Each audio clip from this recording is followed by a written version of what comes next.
அன்பு நண்பர்களே, இன்றைக்கி காலையில் 24/4/2026 இன்றைக்கி காலையில் 11:49க்கு தாவேக்காவில் ஒரு நிர்வாகி, சோழிங்கநல்லூர் நிர்வாகி ஒரு நண்பர்கிட்ட பேசியிருந்தேன்.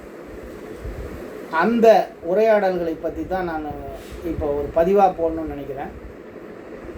ஏன்னா நான் சொல்கிறத தளபதி விஜய் அவர்களும் சரின்னு தான் சொல்லுவார். என்ன விஷயம்னு பாருங்கள்.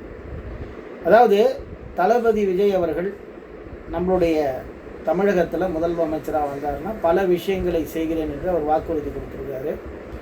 அதே போல் அவரை நம்பி தமிழக வெற்றி கழகம் தோழர்கள் மட்டுமல்லாமல் பொதுமக்களும் பெருவாரியான வாக்கு போட்டிருக்காங்கன்றதை நம்புகிறோம். இதுதான் இன்றைக்கி நிலவரம். இதில் காலையில் ஒரு சோழிங்கநல்லூரில் ஒரு நிர்வாகிகிட்ட பேசும்பொழுது ஒன்றும் இல்லை, ஒரு வாழ்த்து சொல்கிறதுக்கு தான் நான் பேசினேன். நிறைய பேர் தமிழக வெற்றி கழகத்திற்கு ஓட்டு போட்டிருக்காங்கன்ற ஒரு கான்செப்டை பேச போகுது. அப்போ அவர் என்கிட்ட சொன்னார். என்ன சொன்னார்னா, ஓட்டெல்லாம் நமக்காக போடலை, தளபதி விஜய்க்காகத்தான் போட்டிருக்கிறார், எல்லாரும் போட்டிருக்காங்க அப்படின்னு சொன்னார். அப்போது நான் ஒரு விஷயம் சொன்னேன். தளபதி விஜய் அவர்கள் நல்ல விஷயத்தை செய்யணும்னு நினைக்கிறாரு, வரவேற்கிறோம். அந்த வரவேற்பு என்பது மற்ற கட்சிகள் இருக்கிற கட்சி சரியில்லை அப்படின்றத அவரும் சொல்கிறாரு. அதை மக்களும் பெருவாரியாக நம்பக்கூடிய சூழ்நிலையில் இருக்கும் பொழுது இந்த வாக்கு என்பது அவரை நோக்கி போகிறது. அவருக்காக வேலை செய்யணும்னு நினைக்கிறாங்க. இது இயல்பு. இப்போ என்னை கூட எடுத்துக்கிட்டிங்கன்னா, நம்மளுடைய பகுதி, எங்களுடைய பகுதியில் அடிப்படை வசதி செய்யாமல் திமுகவும் அதிமுகவும் மாறி மாறி ஏமாற்றிட்டு இருந்தாங்க. அது எல்லாருக்கும் தெரிஞ்ச விஷயம். இப்போ தற்போதைய எம்எல்ஏ திரு அரவிந்த் ரமேஷ் சார் சோழிங்கநல்லூர் தொகுதி சாலை அமைத்து தருவதற்கான விஷயங்களை நான் கிட்டத்தட்ட ஒரு 2 வருஷமாக கேட்டுட்ருக்கேன். அவர் அதோன்னு சொல்லிட்டு கடைசியில் என்ன சொன்னார்னா, நிதி இல்லை அப்படின்னு சொல்லிட்டு கதை சொன்னார். அதனால் அவருக்கு எனக்கு பிடிக்கல. நல்ல நண்பர் தான், இருந்தாலும் அவருக்கு இந்த வாட்டி வேலை செய்யக்கூடாதுன்னு தாவேக்காவிற்காக வேலை செய்தோம். என்னுடைய சொந்த பணத்தையும் போட்டு தான் வேலை செஞ்சோம். தாவேக்கா வெற்றி பெற வேண்டும் என்று, திமுக தோற்க வேண்டும் என்பதற்காக வேலை செஞ்சோம். உண்மையை தான் சொல்கிறேன். இதில் ஒன்றும் விஷயம் கிடையாது. ஏடிஎம்கேவும் தோக்கணும், டிஎம்கேவும் தோக்கணும் தான் நாங்கள் வேலை செஞ்சோம். இப்போது இந்த வேலை என்பது நான் மட்டுமல்ல, இந்த பகுதியில் மட்டும் இல்லை, தமிழகம் முழுவதுமே நம்மளுடைய தாவேக்காவுடைய தாவேக்காவில் நிர்வாகியாக இருக்கிறவங்க, அதுக்கப்புறம் தொண்டர்கள் பார்த்திங்கன்னா யாரும் பெரிய பணக்காரங்கலாம் கிடையாது. அற்புதமாக ஒருத்தர் நடிகர், அவர் பேர் எனக்கு தெரியல, ஒரு பேட்டியில் சொன்னார், தாவேக்காவில் எம்எல்ஏ சீட்டு கூட கொடுத்துருக்காங்க. தாவேக்காவில் இருக்கிறவர்கள் பெரிய அளவில் இருக்கிறவங்கள சின்ன சின்ன வீடுகளில் 100 ஸ்கொயர் ஃபீட் 150 ஸ்கொயர் ஃபீட்டெல்லாம் வாழ்ந்துட்டுருக்காங்க. அவங்கெல்லாம் மாற்றம் வர வேண்டும் தான் இந்த மாதிரி தாவேக்காவிற்கு மிகப்பெரிய அளவில் சப்போர்ட் பண்ணுறாங்க அப்படின்னு சொன்னார். அவர் நல்ல அற்புதமான எம்எல்ஏ கேண்டிடேட் தான் சொல்லுவேன். அவர் பேர் எனக்கு தெரியல, நடிகர், அவர் பேச்சாளரும் கூட. எனக்கு ஞாபகம் நான் அதை பதிவு பண்ணுறேன். ஆனால் இங்கே இந்த நிர்வாகி சொன்ன விஷயம் என்னென்னா, தலைவருக்காகத்தான் ஓட்டு போட்டார். அதில் நான் திருப்தி கிடையாது. எனக்கு அவர் சொன்ன பதில் சரியில்லை அப்படின்னு தான் நான் சொல்லுவேன். காரணம் என்னென்னா, விஜய் அவர்கள் தலைவராக வர வேண்டும் என்று மற்றவங்களாம் நினைப்பதற்கு காரணம் விஜய் சாரோட கேரக்டர். விஜய் சார் சொல்லுகின்ற விஷயம் இந்த காலத்திற்கு தேவைப்படுகிறது. அதனால் விஜய் சார் மட்டும் வேலை செய்யலை சார், ஒவ்வொரு தாவேக்கா தொண்டரும் அவன் பணம் போட்டு, அவனுடைய உழைப்பு போட்டு, அவன் எல்லாமே கஷ்டப்பட்டு தளபதியை பார்க்கணும். இப்போ கூட்டம் கூடுதுன்னு சொல்கிறாங்களே, தளபதி ₹1 பணம் கொடுக்கல. இப்போ பேசுகிற நிர்வாகி பணம் கொடுக்கல, ₹1 கூட. நான் ஓப்பனாகவே சொல்கிறேன், அந்த நிர்வாகியை அவர் பணம் கொடுக்கல. பணம் எல்லாமே அந்த ஏழை 100 ஸ்கொயர் ஃபீட் 150 ஸ்கொயர் ஃபீட்டில் வீட்டில் இருக்கிறான் பாருங்க, உழைக்கிறான் பாருங்க டெய்லி, அந்த விஜயோடைய ரசிகர்கள் தான் எல்லோரும் கூடி அந்த மாதிரி பெரிய பெரிய கூட்டங்கள் காண்பித்ததும், அது மட்டும் இல்லாமல் அவர் சொன்ன கருத்துக்களை மக்களிடத்தில் எடுத்துன்னு போய் சேர்த்தது யாருன்னா நிர்வாகிகள் மட்டும் அல்ல, பல லட்சக்கணக்கான தாவேக்காவின் தொண்டர்கள் என்பதை மறந்துவிடக்கூடாது. இப்போ நான் சொல்கிற கருத்தை விஜய் சார் கூட இல்லைன்னு மறுக்க மாட்டார். ரமேஷ் மணிகண்டன் சொல்கிறது கரெக்டு தான் சொல்லுவார். வழக்கறிஞர் ரமேஷ் மணிகண்டன் சொல்கிறது கரெக்டுன்னு தான் சொல்லுவார். அதனால் விஷயம் புரிஞ்சுங்க. எப்பயுமே தலைவர் என்பவர் ஒருத்தர் இருக்கிறாரு, அவர்களுடைய கொள்கைகளை மற்றவர்களிடம் போய் பரப்புறதுக்கே தொண்டர்கள் வேணும். தொண்டர்கள் இல்லாமல் தலைவர்கள் இல்லை, அதை முதல்ல புரிஞ்சுக்கணும். அதை விஜய் சார் நல்லா புரிஞ்சுருக்காரு. ஆனால் இந்த நடுவில் இருக்கக்கூடிய நிர்வாகிகள், அந்த நிர்வாகிகள் செய்கின்ற செயல் என்ன ஆகும்னா, இதை மாதிரி பல பேர் கட்சி ஆரம்பித்தாங்க. விஜயகாந்த் சார் கட்சி ஆரம்பித்தார், அப்புறம் கமல் சார் கட்சி ஆரம்பித்தார், பல பேர் கட்சி ஆரம்பித்தாங்க. ஆனால் அவர்கள் காணாமல் போய்விட்டார்கள், மேக்சிமம் போச்சு. காரணம் என்னென்னா இந்த மாதிரி பேச்சு தான். முதல்ல தொண்டர்களை மதிக்க கற்றுக்கொள்ளுங்கள். அவர்களுடைய தியாகங்களை, அவர்களுடைய கஷ்டங்களை நீங்கள் புரிஞ்சுக்கணும்.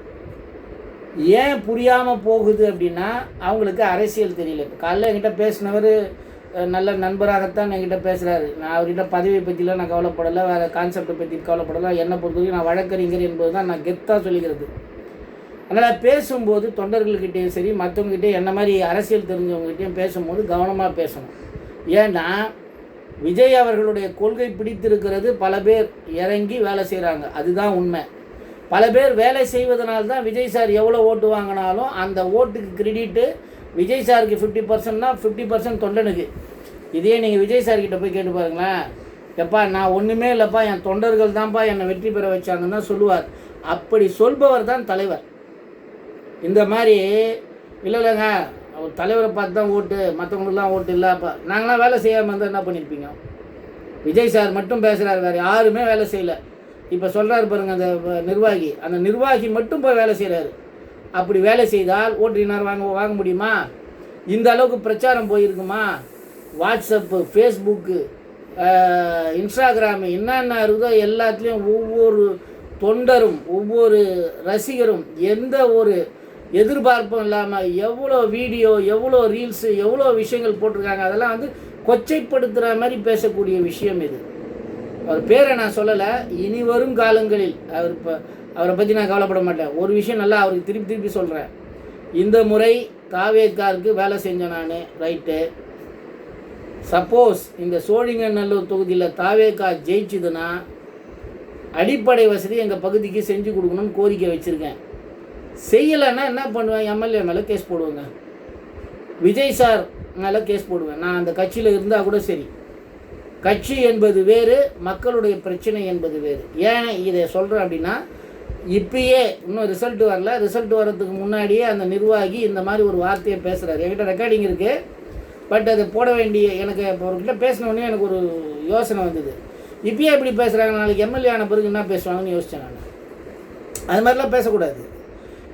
விஜய் அவர்கள் இருக்கிறாருன்னா யாரால் இருக்கார்? அவர் சொல்கிறாரு பாருங்க, என்னுடைய ரசிகர்களால் தான் நான் இருக்கேன். அதுதான் உண்மை. அந்த மாதிரி சொல்கிறவன் தான் தலைவன். இந்த மாதிரி நண்பர்களுக்கு வந்து பதவியே கொடுக்கக்கூடாதுன்னு நான் சொல்கிறேன். இந்த மாதிரி பேசுகிறவங்களுக்கு பதவியே விஜய் சார் கொடுக்கக்கூடாது. ஏன் அப்படின்னா, இப்போ அவர் பேசின ரெக்கார்டிங்கை நான் கூட விஜய் சாருக்கு நோட்டீஸ் அனுப்பி கேட்கலாம், ஏங்க இது உண்மையாக அவர் சொல்கிறது அப்படின்ட்டு. ஏன்னா ஒவ்வொரு தொண்டனும் இந்த முறை, மற்ற கட்சிகள்லாம் எப்படின்னு தெரியாது, தாவேக்காவை பொறுத்த வரைக்கும் ஒவ்வொரு தொண்டனும் அவனுடைய ரத்தம், அவனுடைய வேர்வை சிந்திய பணத்தில் தான் இன்றைக்கி இந்த கட்சி வந்து மிகப்பெரிய அளவில் எல்லார்கிட்டையும் போய் சேர்ந்துருக்குது. வெறும் விஜய் சார் டிவி சேனல்லே விஜய் சாரோட பேட்டியை போட ஐடியா இல்லைங்க. எல்லாம் யார்? இந்த இயக்கத்துடைய தொண்டர்களும், இந்த இயக்கத்தின் மீது அனுதாபிகளும், அதே போல் விஜய் சார் மேலே இருக்கக்கூடிய நம்பிக்கைகளில் செய்யப்பட்ட விஷயந்தான். நான் இன்னும் கூட ஒரு விஷயம் சொல்லுவேன், விஜய் சார் இன்னும் கூட எம்எல்ஏ கேண்டிடேட்லாம் எடுக்கும்போது இன்னும் கூட யோசித்து பார்த்து ஃபில்டர் பண்ணியிருக்கணும். ஏன்னா இந்த மாதிரி பேச்செல்லாம் இப்போ என்கிட்ட பேசுகிறாங்க, நான் வந்து பேட்டியாகவே போடுறேன்.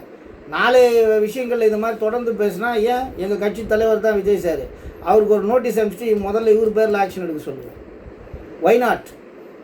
தொண்டரை அவமரியாதைப்படுத்தும் போது பேசக்கூடாது, அந்த மாதிரி கான்செப்ட் பேசக்கூடாது. காரணம் என்னென்னா, நீங்கள் பேசுகின்ற விஷயமே தப்பு. அவர் சொன்னார், அந்த வேலையை பல பேர் செஞ்சாங்க, அது சும்மா செய்யலை. இல்லை இப்போ பேசினார் என்கிட்ட, அவராக பல லட்சம் பணம் செலவு பண்ணி பிரச்சாரம் பண்ணார், பல லட்ச ரூபா செலவு பண்ணி எல்லாருக்கும் பண்ணார். ஏன் கண்ணால் பார்த்தேன். எங்கள் பகுதியிலலாம் பிள்ளைகள் அவர்களுக்கு கஷ்டப்பட்ட உழைப்பு. சில பிள்ளைகள்லாம் சொன்னாங்க, சார் எனக்கு பத்தலை சார், இவ்வளோ வேலை இருக்குது சார். அதுக்கப்புறம் நான் என்னால் முடிந்த உதவிகளை நான் செஞ்சேன். எவ்வளோ செஞ்சேன்லாம் நான் சொல்லலை, பட் என்னாலும் ஒரு துரும்பு தாவேக்காவுக்காக செஞ்சுருக்கேன். அதனால் இந்த நிர்வாகி இந்த வீடியோவை என்கிட்ட காலைல 11:49 பேசினார். 24/4/2026 சோழிங்கநல்லூரில் இருக்கக்கூடிய ஒரு நிர்வாகி. அவருக்கு நிச்சயமாக இந்த வீடியோ போகும், நானும் போட்டு அனுப்புவேன். பாருங்கள், இனி வரும் காலங்களில் அவர்கிட்ட கேட்குற கோரிக்கை இதுதான். என்னென்னா, எந்த வித தொண்டர்கிட்டையும், தாவேகா தொண்டர்கிட்ட, எந்த ஒரு தொண்டர்கிட்டையும் இந்த மாதிரி பேசாதீங்க.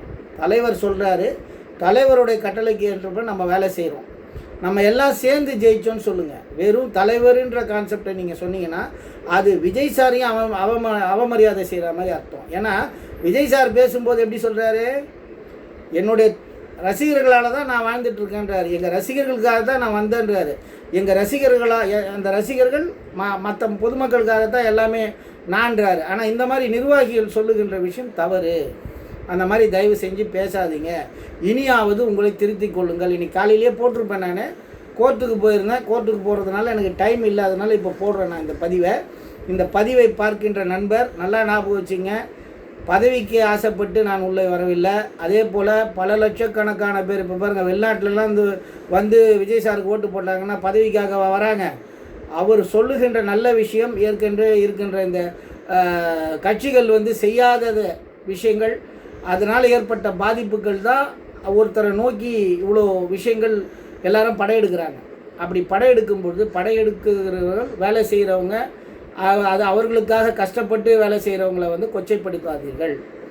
புரியுதுங்களா? நீங்கள் செய்வது தலைவருக்கு அசிங்கமாகிடும். ஏன்னா தலைவருக்கு தான் போய் சேரும். இப்போ நான் மன வருத்தப்படுறேன், நான் கஷ்டப்பட்டு வேலை செஞ்சுருக்கேன், என்ன மாதிரி பல தம்பிகள் வேலை செய்திருக்கிறார்கள், பல லட்சம் தொண்டர்கள் வேலை செய்திருக்கிறார்கள். அவர்களை நீங்கள் கொச்சைப்படுத்துவதற்கு பேசக்கூடாது. யார் பேசினாலும் தலைவருடைய விஜய் சாருடைய கட்டளைக்கிணங்க அவர் சொல்லக்கூடிய விஷயத்துக்கு ஏற்ற மாதிரி நாம் எல்லாம் வேலை செஞ்சுருக்கோம், நாம் எல்லாம் சேர்ந்து வெற்றியை பெற்றோம்ன்ற கான்செப்டை மட்டும் பேசுங்க. அப்படி பேசலை, இந்த தேர்தலோட தாவேகா முடிஞ்சிடும், அதையும் ஞாபகம் வச்சுக்கோங்க. ஏன்னா இது சாதாரண விஷயம் கிடையாது. உங்களுடைய பேச்சு நீங்கள் என்ன வேணாலும் இப்போ 30 வருஷம் 40 வருஷம் ஒரு ரசிகர் கூட்டமாக இருங்க, அதெல்லாம் வேறு விஷயம். நாங்களும் தான் படம் பார்த்தோம், நாங்களும் படம் பார்க்காமலாம் இல்லை, ஒரு படம்லாம் பார்த்து நாங்களும் டிக்கெட்டு செலவு பண்ணி படம் பார்த்தோம். பொதுமக்கள் லட்சக்கணக்கான பேரில் பார்த்தாங்க, எல்லோரும் பார்த்தாங்க. நீங்கள் மன்றத்தில் இருந்திருப்பீங்க, நீங்கள் நிர்வாகியாக இருந்திருப்பீங்க. மன்றத்துலேருந்து நிர்வாகியாக இருந்து என்ன பண்ணியிருப்பீங்க, பட்டாசு வச்சுருப்பீங்க, போஸ்ட் ஓட்டியிருப்பீங்க. படம் கஷ்டப்பட்டு உழைத்து நடித்தது யாருன்னா விஜய் சார். விஜய் சார் நல்லா நடித்து படம் ஓடினதுனால தான் அவர் இன்றைக்கி சூப்பர் ஸ்டார் லெவலில் வந்திருக்கார். சூப்பர் ஸ்டாரோட தாண்டிட்டாருன்னு தான் சொல்லணும். புரிதுங்களா சொல்கிறது? அதனால் நீங்கள் மட்டும்தான் எல்லாம் நினச்சி மற்றவர்களை கொச்சப்படுத்துவதோ அவரோட உழைப்பை வந்து கஷ்டப்படுத்துவதோ பண்ணிங்கன்னா நான் கவலையே பட மாட்டேன். தாராளமாக சட்ட ரீதியாக நான் நடவடிக்கை எடுப்பேன். விஜய் சாரையும் சேர்த்துரு. நான் சொல்கிறத இந்த வீடியோ விஜய் சார் பார்த்தாருன்னா ரமேஷ் மணிகண்டன் சொல்கிறது சரிதான்னுவார். விஜய் சாருக்கு இன்றைக்கி உச்சம் யாருன்னா ரசிகர்களும் பொதுமக்களும் தான். அவர்கள் தான் அவரை பெரிய அளவில் கொண்டாடுறாங்க. நிர்வாகிகள் நீங்கள் என்ன செய்ய வேண்டும், அந்த கொண்டாடக்கூடியவர்களுக்கு முதல்ல மரியாதை கொடுங்க, மரியாதை கொடுத்து பேசுங்க.